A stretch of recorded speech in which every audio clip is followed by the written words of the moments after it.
welcome back to my Apex Legends mini-series. I'm going to be doing a collection of short to the point videos full of information, tips and tricks collected from hours of gameplay from myself, friends and other YouTubers. Be sure to stay locked to my channel and even better hit the little bell so you don't miss out on other videos from this mini-series. Like, comment and sub, all the works, hope you enjoy. Movement and positioning play a huge part in Apex, and negotiating your way around the map using all the game's movement and mechanics available is key to staying alive and being that champion. As I said, there are quite a few in-game movement and mechanics you wouldn't really know about unless you actually stumble across them yourself or somebody else tells you, so I'm going to run through this list pretty quickly with a brief explanation of each movement. Having no full damage in this game definitely changes things up, and it's nice not having to worry about being hurt if you fall from height. Probably the most obvious, but you can slide down any slope in Apex, making you a harder target. You can also slide in any direction, and there's nothing more satisfying than sliding down a hill backwards while emptying a clip into your enemy. You can holster your weapons, and by doing so your movement speed will increase and is really useful if you want to get behind cover or climb to flank an enemy. Also, if you do a little jump before pressing the crouch button to do a slide, your character will do a little boost as he hits the ground. And adding holstering your weapons will boost you even further. Also, if you slide and then press jump a few seconds later, the two moves combine, which allows you to jump that little bit further by maximising your jump, and can be performed on mudslides and staircases, any steep decline. You can't wall run horizontally like Titanfall, but you can climb high walls and ledges, even ones you think you might not be able to reach, just by holding the jump button. You might be surprised at some of the ledges you can reach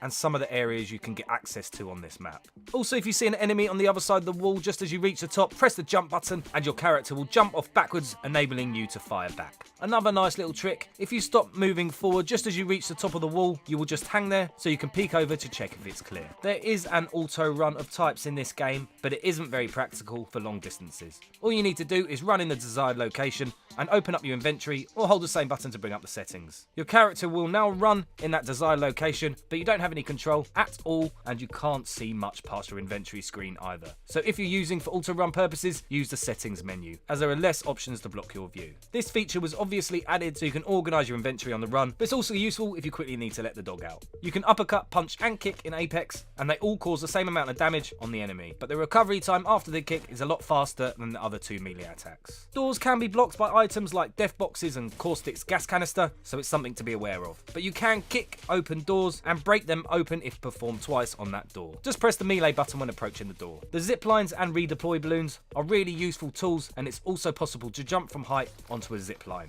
Also, if you haven't done so already, go check out my video on how to fly further after redeploying from a red balloon. Traversing the map can be made pretty smooth and fluid. If you utilise most of the points I have mentioned, you get the real feel of parkour in this game sometimes. The game feels very polished and all of the systems in place seem to work well. There are other points I want to mention about Apex, but for now that's movement mechanics done. Also, before I go, please go and check out my nephew Shay's channel, ShayTube. He's been asking me to plug it for a while, so there you go, little man. Like if you like, comment and sub, all the works. I've been Rough Diamond. Catch another video soon. Laters.